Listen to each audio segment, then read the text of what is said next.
ನಮಸ್ತೆ ಫ್ರೆಂಡ್ಸ್, ಇವತ್ತೊಂದು ಮನೆ ಮದ್ದಿನ ಬಗ್ಗೆ ಮಾಹಿತಿ ನೀಡ್ತಾ ಇದ್ದೇನೆ. ತುಂಬ ಜನರಿಗೆ ಸಮಸ್ಯೆ ಏನಂತ ಹೇಳಿದ್ರೆ ಕಾಲು ನೋವು.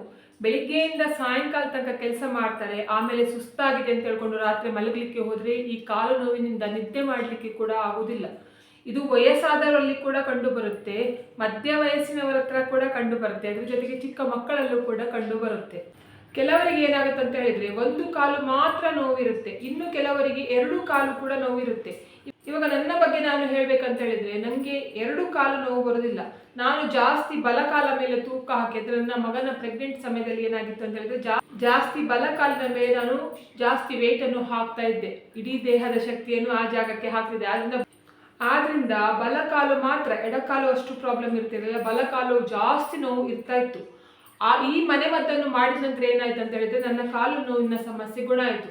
ಇದು ಬರೇ ದೊಡ್ಡವರಿಗೆ ಅಂತ ಹೇಳ್ಕೊಂಡಲ್ಲ, ಮಕ್ಕಳು ಕೂಡ ಹಾಗೆ ತುಂಬಾ ಆಟ ಆಡ್ಕೊಂಡೆಲ್ಲ ಬರ್ತಾರೆ, ಅವಾಗ ಸುಸ್ತಾಗುತ್ತೆ. ಮಕ್ಕಳು ರಾತ್ರಿ ಮಲಗಿದ ನಂತರ ಕಾಲು ನೋವು ಕಾಲು ನೋವು ಕಾಲು ಒತ್ತು ಅಂತ ಹೇಳ್ಕೊಂಡು ಕೂಡ್ತಾರೆ.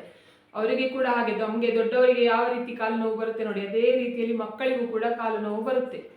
ಇವಾಗ ದೊಡ್ಡವರಿಗೆ ಬೇಕಾದರೂ ಆಗಿರಲಿ ಅಥವಾ ಮಕ್ಕಳಿಗೆ ಬೇಕಾದರೂ ಆಗಿರಲಿ, ಈ ಕಾಲು ನೋವಿನ ಸಮಸ್ಯೆಗೆ ಮನೆ ಮದ್ದನ್ನು ನಾನು ಹೇಳಿಕೊಡ್ತೇನೆ. ಅದನ್ನು ನಾನು ಯಾವ ರೀತಿಯಲ್ಲಿ ಹಚ್ಚಲಿಕ್ಕೆ ಹೇಳ್ತೇನೆ ನೋಡಿ, ಅದೇ ರೀತಿಯಲ್ಲಿ ಹಚ್ಚಿದ್ರೆ ನಿಮಗೆ 100% ನಿಮ್ಮ ಕಾಲು ನೋವು ಗುಣ ಆಗುತ್ತೆ. ಇದನ್ನು ಯಾವ ವಯಸ್ಸಿನವರು ಕೂಡ ಮಾಡಬಹುದು, ಜೊತೆಗೆ ಪ್ರೆಗ್ನೆಂಟ್ ಇರುವ ಹೆಣ್ಣು ಮಕ್ಕಳು ಕೂಡ ಮಾಡಬಹುದು. ಅಂದರೆ ಪ್ರೆಗ್ನೆಂಟ್ ಇರುವ ಹೆಣ್ಣು ಮಕ್ಕಳಿಗೆ ಸ್ವಲ್ಪ ಭಯ ಇರುತ್ತೆ, ಅಂದರೆ ನಾವೆಲ್ಲ ಹಚ್ಕೊಳ್ಬೋದು, ಏನಾದರೂ ತೊಂದರೆ ಆಗುತ್ತಾ ಅಂತ ಹೇಳ್ಕೊಂಡು. ಏನು ಕೂಡ ಇಲ್ಲ, ನಾವು ಇದರಲ್ಲಿ ಯಾವುದು ಕೂಡ ಸೇವಿಸ್ತಾ ಇಲ್ಲ. ನಾವು ದೇಹಕ್ಕೆ ಹಚ್ಕೊಳ್ಳೋದರಿಂದ ಉಂಟಲ್ಲ, ಏನು ಹಚ್ಕೊಂಡ್ರು ಕೂಡ ಪ್ರಾಬ್ಲಮ್ ಆಗುವುದಿಲ್ಲ. ನಿಮಗೆ ಮೇಯ್ನ್ ಆಗಿ ಪ್ರೆಗ್ನೆಂಟ್ ಅವರು ಜಾಸ್ತಿ ಕಾಳಜಿ ವಹಿಸಬೇಕು ಇವಾಗ ನಿಮ್ಮ ಕಾಲಿನ ಬಗ್ಗೆ.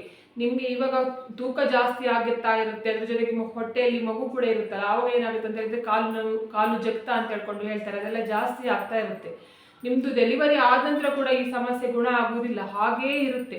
ಆದ್ರಿಂದ ಇವಾಗ ನಾನು ಹೇಳ್ತೇನೆ ನೋಡಿ, ಆ ಮನೆ ಮದ್ದನ್ನು ರಾತ್ರಿ ಸಮಯದಲ್ಲಿ ನಿಮಗೆ ಕಾಲು ನೋವು ಇರಲಿ ಇಲ್ಲದೆ ಇರಲಿ ಪ್ರತಿದಿನ ಹಚ್ತಾ ಬನ್ನಿ, ಸಮಸ್ಯೆಗೆ ಶಾಶ್ವತ ಪರಿಹಾರ ಸಿಗುತ್ತೆ.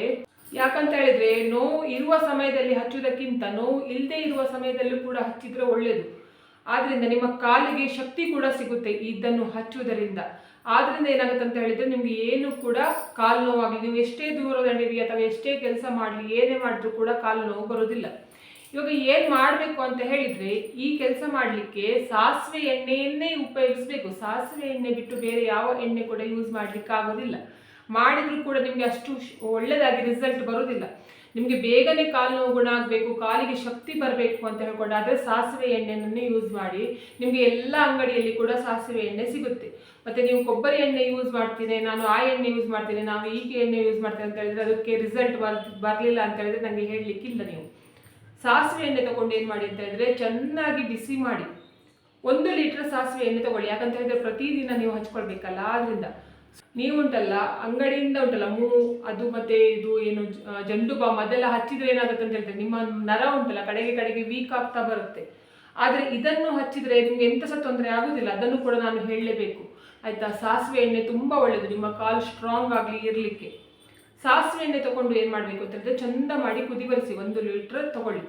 ಆಮೇಲೆ ಏನು ಮಾಡಿ ಅಂತ ಹೇಳಿದರೆ 2 ರಿಂದ 3 ಗಡ್ಡೆಯಷ್ಟು ಬೆಳ್ಳುಳ್ಳಿಯನ್ನು ತೊಗೊಳ್ಬೇಕು. ಬೆಳ್ಳುಳ್ಳಿಯನ್ನು ಏನು ಮಾಡಿ ಅಂತಂದರೆ ಚಂದ ಮಾಡಿ ಜಜ್ಜಿ ಆ ಎಣ್ಣೆಗೆ ಹಾಕಬೇಕು, ಸಾಸಿವೆ ಎಣ್ಣೆಗೆ. ಎರಡೂ ಕೂಡ ಚೆನ್ನಾಗಿ ಕುದಿ ಬರುತ್ತಲ್ಲ, ಕುದಿ ಬಂದ ನಂತರ ಏನು ಮಾಡಿ ಅಂತ ಹೇಳಿದರೆ ಆ ಎಣ್ಣೆಯನ್ನು ತೆಗೆದು ಏನು ಮಾಡಿ ಅಂತ ಹೇಳಿದರೆ ತಣ್ಣಗಾಗಲಿಕ್ಕೆ ಬಿಡಿ. ಆಮೇಲೆ ಈ ಎಣ್ಣೆಯನ್ನು ಪ್ರತಿದಿನ ನೀವು ಮಸಾಜ್ ಮಾಡಬೇಕು. ಯಾರಿಗೆ ಕಾಲು ನೋವಿನ ಸಮಸ್ಯೆ ಉಂಟು ನೋಡಿ ಅವರು, ಯಾವ ವಯಸ್ಸಿನವರಿಗೂ ಕೂಡ ಮಾಡಬಹುದು ಅಂತ ಆವಾಗನೇ ಹೇಳಿದ್ದೇನೆ. ಯಾವ ರೀತಿಯಲ್ಲಿ ಮಸಾಜ್ ಮಾಡಬೇಕು ಅಂತ ಹೇಳಿದರೆ, ಇವಾಗ ನಿಮ್ದು ಇದು ಕಾಲು ಅಂತ ಹೇಳ್ಕೊಂಡು ಎಣಿಸ್ಕೊಳ್ಳುವ ಆಯ್ತಾ. ಅಂದರೆ ಇದು ಪಾದ, ಇದು ಕಾಲು ಆಯ್ತಾ, ಎಣಿಸ್ಕೊಳ್ಳುವ. ನನಗೆ ಕಾಲು ತೋರಿಸ್ಲಿಕ್ಕೆ ಆಗೋದಿಲ್ಲ ನಿಮ್ಮ ವಿಡಿಯೋದಲ್ಲಿ, ಅದರಿಂದ ನಾನು ಕೈಯನ್ನು ತೋರಿಸ್ತೇನೆ ಯಾವ ರೀತಿ ಹಚ್ಬೇಕಂತ. ಈ ಕಾಲು ನೋವು ಜಾಸ್ತಿ ಬರುವುದಂತ ಹೇಳಿದ್ರೆ ಈ ಜಾಗದಲ್ಲಿ ಆಯ್ತಾ, ಇಲ್ಲಿ ಮಸಲ್ಸ್ ಇರುತ್ತಲ್ಲ, ಅಂದರೆ ಮಾಂಸಖಂಡ ಇರುತ್ತಲ್ವ, ಆ ಜಾಗದಲ್ಲಿ ಜಾಸ್ತಿ ನೋವು ಬರುವುದು. ತುಂಬ ಜನರಿಗೆ, ಕಡಿಮೆ ಜನರಿಗೆ ಮಾತ್ರ ಮೂಳೆಗಳಲ್ಲೆಲ್ಲ ನೋವು ಬರುತ್ತೆ, ಜಾಸ್ತಿ ಜನರಿಗೆ ಮಾಂಸದಲ್ಲೇ ನೋವು ಬರುವುದು. ನೀವು ಏನು ಮಾಡಬೇಕು ಅಂತ ಹೇಳಿದರೆ ಆಯಿಲ್ ಹಚ್ಚುವಾಗ ಉಂಟಲ್ಲ ಸ್ವಲ್ಪ ಆಯಿತಾ ಬೆಚ್ಚಗೆ ಇರುವ ಆಯಿಲ್ನೇ ತೊಗೊಳ್ಳಿ, ತುಂಬ ತಣ್ಣಗೆ ಮಾಡಲಿಕ್ಕೆ ಹೋಗಬೇಡಿ. ಸ್ವಲ್ಪ ಬೆಚ್ಚಗೆ ಆಯಿಲನ್ನು ತೊಗೊಂಡುಂಟಲ್ಲ ಈ ಜಾಗಕ್ಕೆ ಹೀಗೆ ನೋಡಿ ಈ ಥರ ಹಚ್ಚಿ ಕೆಳಗೆ ಮುಖ ಮಾಡಬೇಕು. ಹೀಗೆ ನೋಡಿ ಈ ರೀತಿಯಲ್ಲಿ ಈ ಥರ ಒತ್ತಿ ನೋಡಿ ಕೆಳಗೆ ಮಾಡಬೇಕು. ಅದನ್ನು ಬಿಟ್ಟು ಹೀಗೆ ಮಾಡಲಿಕ್ಕೆ ಹೋಗಬೇಡಿ. ಅದ್ರ ಜೊತೆಗೆ ಹೀಗೆಲ್ಲ ಮಾಡಿಕೊಂಡು ಮಾಡಲಿಕ್ಕೆ ಹೋಗಬೇಡಿ. ಯಾಕಂತ ಹೇಳಿದರೆ ನಿಮಗೆ ಒಂದು ಹೋಗಿ ಇನ್ನೊಂದು ಪ್ರಾಬ್ಲಮ್ ಆಗುತ್ತೆ, ನರಗಳೆಲ್ಲ ಇರುತ್ತಲ್ಲ. ಆದ್ದರಿಂದ ನಾನು ಹೇಳ್ತಿರೋದು ಹೇಗೆಗೋ ಮಸಾಜ್ ಮಾಡಿ, ಹೀಗೆ ನೋವುಂಟು ಜಾಸ್ತಿ ಅಂತ ಹೇಳ್ಕೊಂಡು ಹೀಗೆ ಮಸಾಜ್ ಮಾಡೋದು, ಅಥವಾ ಹೀಗೆ ಮಾಡಿಕೊಂಡು ಮಸಾಜ್ ಮಾಡೋದು, ಹಾಗೆ ಮಾಡಲಿಕ್ಕಿಲ್ಲ. ನೀವು ಎಣ್ಣೆ ತಗೊಂಡು ಸ್ವಲ್ಪ ಹೀಗೆ ಹಿಡ್ಕೊಂಡು ನೋಡಿ, ಇದು ಕೆಳಗೆ ಮಾಡಬೇಕು, ಹೀಗೆ ಕೆಳಗೆ ನೋಡಿ, ಕಾಲಿನ ಪಾದ ತನಕ ಬಂದು ಕೆಳಗೆ ನೋಡಿ ಹೀಗೆ ಮಾಡಬೇಕು. ಆವಾಗ ಏನಾಗುತ್ತೆ ಅಂತ ಹೇಳಿದ್ರೆ ನಿಮ್ಮ ಕಾಲು ನೋವು ಗುಣ ಆಗುತ್ತೆ. ಅದ ನಂತರ ಏನು ಮಾಡಬೇಕು ಅಂತ ಹೇಳಿದ್ರೆ, ನಿಮ್ಮ ಪಾದಗಳು ಜಾಸ್ತಿ ಪಾದ ತಣ್ಣಗೆ ಯಾರಿಗೆ ಆಗುತ್ತೆ ನೋಡಿ ಅಂಥವರಿಗೆ ಕಾಲಿನ ಇದು ಕಾಲಿನ ನೋವಿನ ಸಮಸ್ಯೆ ಜಾಸ್ತಿ ಇರುತ್ತೆ. ಆ ಪಾದ ಉಂಟಲ್ಲ ನಿಮ್ಮದು ತಣ್ಣಗೆ ಇರಲಿ ಅಥವಾ ಬಿಸಿಯಾಗಿ ಇರಲಿ, ಯಾವುದು ಇದ್ರೂ ಕೂಡ ಪರವಾಗಿಲ್ಲ. ನಿಮಗೆ ಕಾಲು ನೋವಿನ ಸಮಸ್ಯೆ ಉಂಟು ಅಂತ ಹೇಳಿದ್ರೆ ನೀವು ಏನು ಮಾಡಿ ಅಂತ ಹೇಳಿದ್ರೆ, ಒಂದು ತವದ ಮೇಲೆ ಉಂಟಲ್ಲ ವೀಳ್ಯದೆಲೆಯನ್ನು ಹಾಕಬೇಕು. ವೀಳ್ಯದೆಲೆ ಹಾಕಿ ಅದರ ಮೇಲೆ, ಆ ವೀಳ್ಯದೆಲೆದ ಮೇಲೆ ಏನು ಮಾಡಬೇಕು ಅಂತ ಹೇಳಿದ್ರೆ ಅರಶಿನ ಪುಡಿಯನ್ನು ಹಾಕಬೇಕು. ಆ ಅರಶಿನ ಪುಡಿ ಮತ್ತೆ ವೀಳ್ಯದೆಲೆ ಉಂಟಲ್ಲ ಅದು ಬಿಸಿ ಇರುವಾಗನೇ, ತುಂಬಾ ಬಿಸಿ ಇರುವಾಗ ಮಾಡಲಿಕ್ಕೆ ಹೋಗಬೇಡಿ. ಆಮೇಲೆ ನಿಮ್ಮದು ಸ್ಕಿನ್ ಸುಟ್ಟು ಹೋಗ್ತದೆ. ನಿಮಗೆ ಗೊತ್ತಾಗುತ್ತಲ್ಲ ನಿಮಗೆ ಎಷ್ಟು ಬಿಸಿ ಗೊತ್ತಾಗಿದ್ರೆ ಆಗುತ್ತೆ ಅಂತ ಹೇಳ್ಕೊಂಡು. ಮಕ್ಕಳಿಗೂ ಕೂಡ ಅಷ್ಟೇ, ಎಷ್ಟು ಬಿಸಿ ಗೊತ್ತಾಗುತ್ತಲ್ಲ ನಿಮಗೆ, ಅಂದರೆ ನಿಮ್ಮ ಮಕ್ಕಳಿಗೆ ಎಷ್ಟು ಬಿಸಿ ಇದ್ರೆ ಆಗುತ್ತೆ ಅಂತ ಹೇಳ್ಕೊಂಡು. ಅಷ್ಟು ತಣ್ಣಗೆ ಆದ ನಂತರ ಏನು ಮಾಡಿ ಅಂತ ಹೇಳಿದ್ರೆ, ಕಾಲಿನ ಪಾದ ಆಯ್ತಾ, ಪಾದದ ಹತ್ರ ಈ ಎಲೆಯನ್ನು ಇಡಬೇಕು. ಎಲೆ ಇಟ್ಟು ಏನು ಮಾಡಿ ಅಂತಂದ್ರೆ, ನಿಮ್ಮ ಹತ್ರ ಸಾಕ್ಸ್ ಯಾವುದಾದ್ರು ಇದ್ರೆ ಸಾಕ್ಸ್ ಅನ್ನು ಹಾಕಿ ಬಿಡಿ. ಆವಾಗ ಏನಾಗುತ್ತೆ ಅಂತ ಹೇಳಿದ್ರೆ, ನಿಮ್ಮ ಕಾಲಿನ ಪಾದದಲ್ಲಿರುವ ನೋವು ಆಯ್ತಾ, ಅದೆಲ್ಲ ಕಾಲು ನೋವು ಎಲ್ಲ ಸಮಸ್ಯೆಗಳು ದೂರ ಆಗುತ್ತೆ. ನೋಡಿ, ಇದನ್ನು 1 ತಿಂಗಳು ಮಾಡಿ, ರಾತ್ರಿ ಮಲಗುವ ಸಮಯದಲ್ಲಿ ಮಾಡಿ. 1 ತಿಂಗಳು ಮಾಡಿದರೆ ಸಾಕಾಗುತ್ತೆ. ಇದರಲ್ಲಿ ನಿಮಗೆ ಒಳ್ಳೆ ರಿಸಲ್ಟ್ ಬರುತ್ತೆ ಆಯ್ತಾ.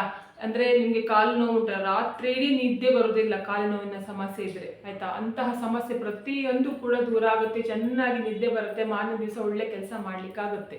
ನೋಡಿ, ನಮಗೆ ಯಾವುದು ಕೂಡ ಜಾಸ್ತಿ ದುಡ್ಡು ಕೊಟ್ಟು ತಗೊಂಡು ಬರ್ಬೇಕಂತ ಹೇಳ್ಕೊಂಡಿಲ್ಲ. ಕೆಮಿಕಲ್ ಕೂಡ ಯಾವುದು ಕೂಡ ಇಲ್ಲ. ಮನೆಯಲ್ಲಿರುವ ವಸ್ತುವಿನಿಂದಲೇ ಈ ಕಾಲು ನೋವು 100ಗೆ 100% ಗುಣ ಆಗುತ್ತೆ. ಇದು ತುಂಬಾ ವರ್ಷದ ಹಿಂದಿನಿಂದ ಕೂಡ, ಅಂದರೆ ಹಿಂದಿನ ಕಾಲದವರು ಏನು ಮಾಡ್ತಿದ್ರು ಅಂತ ಹೇಳಿದ್ರೆ ತುಂಬಾ ಜಾಸ್ತಿ ಕೆಲಸ ಮಾಡ್ತಾ ಇದ್ರು. ಈಗಿನ ಕಾಲದವರಿಗಿಂತ ಜಾಸ್ತಿನೇ ಆಯ್ತಾ. ಈಗಿನ ಇದು ಕಾಲದಲ್ಲಿ ಎಲ್ಲದಕ್ಕೂ ಕೂಡ ಮಷಿನ್ಗಳಿದೆ. ಆದರೆ ಹಿಂದಿನ ಕಾಲದಲ್ಲಿ ಅವರೇ ಕೆಲಸ ಮಾಡ್ತಿದ್ರಲ್ಲ, ಅವಾಗ ಏನಾಗ್ತಿತ್ತು ಅಂತ ಹೇಳಿದ್ರೆ ಅವರಿಗೂ ಕೂಡ ಹಾಗೆ ಈ ಕಾಲು ನೋವಿನ ಸಮಸ್ಯೆಯಿಂದ ನಿದ್ದೆ ಮಾಡ್ಲಿಕ್ಕೆ ಆಗ್ತಾ ಇರಲಿಲ್ಲ. ಅವರು ಆಗ ಇದೇ ಮನೆ ಮದ್ದನ್ನು ಮಾಡ್ತಾ ಇದ್ರು, ಚಂದ ಮಾಡಿಕೊಂಡು ಮಸಾಜ್ ಮಾಡಿಕೊಂಡು ಆಮೇಲೆ ಮಾರನೇ ದಿವಸ ಚೆನ್ನಾಗಿ ಕೆಲಸ ಮಾಡ್ತಾ ಇದ್ರು. ಇದರಲ್ಲಿ ಯಾವುದು ಕೂಡ ಸೈಡ್ ಎಫೆಕ್ಟ್ ಇಲ್ಲ. ನಿಮ್ಮ ಮಕ್ಕಳಿಗೂ ಕೂಡ ಹಚ್ಚಿದ್ರು ಕೂಡ ಏನು ಕೂಡ ತೊಂದರೆ ಆಗೋದಿಲ್ಲ. ನೀವು ಸಾಸಿವೆ ಎಣ್ಣೆ ಹಚ್ಚುವುದರಿಂದ ಏನಾಗುತ್ತೆ ಅಂತ ಹೇಳಿದ್ರೆ, ನಿಮ್ಮ ಇದು ಸ್ಕಿನ್ ಕೂಡ ಉಂಟಲ್ಲ ಚೆನ್ನಾಗಿ ಆಗಲಿಕ್ಕೆ ಸ್ಟಾರ್ಟ್ ಆಗುತ್ತೆ, ಸ್ಮೂತ್ ಆಗಿ ಇರಲಿಕ್ಕೆ ಸ್ಟಾರ್ಟ್ ಆಗುತ್ತೆ. ರಿಂಕಲ್ಸ್ ಎಲ್ಲ ಬಂದಾಗಿರುತ್ತೆ ನೋಡಿ ಕೆಲವರದ್ದು ಕಾಲಲ್ಲಿ, ಅದೆಲ್ಲ ಸಮಸ್ಯೆಗಳು ಕೂಡ ಸರಿಯಾಗುತ್ತೆ. ನೋಡಿದ್ರಲ್ಲ, ಇವತ್ತಿನ ವಿಡಿಯೋದಲ್ಲಿ ಕಾಲು ನೋವಿನ ಸಮಸ್ಯೆ ಇರುವವರು ಏನು ಮಾಡಬೇಕು ಅಂತ ಹೇಳ್ಕೊಂಡು ಹೇಳಿಕೊಟ್ಟಿದ್ದೇನೆ. ಇವತ್ತಿನ ವಿಡಿಯೋ ನಿಮಗೆ ಇಷ್ಟ ಆದರೆ ಪ್ಲೀಸ್ ವಿಡಿಯೋಕ್ಕೆ ಲೈಕ್ ಮಾಡಿ, ಆದಷ್ಟು ಜನರಿಗೆ ವಿಡಿಯೋನ ಶೇರ್ ಮಾಡಿ, ಕಮೆಂಟ್ ಮಾಡಿ, ನನ್ನ ಚಾನಲ್ಗೆ ಸಬ್ಸ್ಕ್ರೈಬ್ ಆಗಿ. ನನ್ನ ಚಾನಲ್ಗೆ ಸಬ್ಸ್ಕ್ರೈಬ್ ಆದರೆ ಒಂದು ಸಪೋರ್ಟ್ ಸಿಕ್ಕಿದ ಹಾಗೆ ಆಗ್ತದೆ. ಮತ್ತು ನಾನು ಹೀಗೆ ಒಳ್ಳೊಳ್ಳೆ ವಿಡಿಯೋನ ನಿಮ್ಮ ಜೊತೆಗೆ ಶೇರ್ ಮಾಡ್ತೇನೆ. ಇವತ್ತಿನ ವಿಡಿಯೋ ಯಾರೆಲ್ಲ ನೋಡಿದ್ದೀರಾ ಅಥವಾ ನೋಡಲಿಲ್ಲ, ಎಲ್ಲರಿಗೂ ಕೂಡ ಒಳ್ಳೆಯದಾಗಲಿ ಅಂತ ನಾನು ಕೂಡ ದೇವರಲ್ಲಿ ಬೇಡ್ಕೊತಿದ್ದೇನೆ. ಎಲ್ಲರಿಗೂ ಒಳ್ಳೆಯದಾಗಲಿ.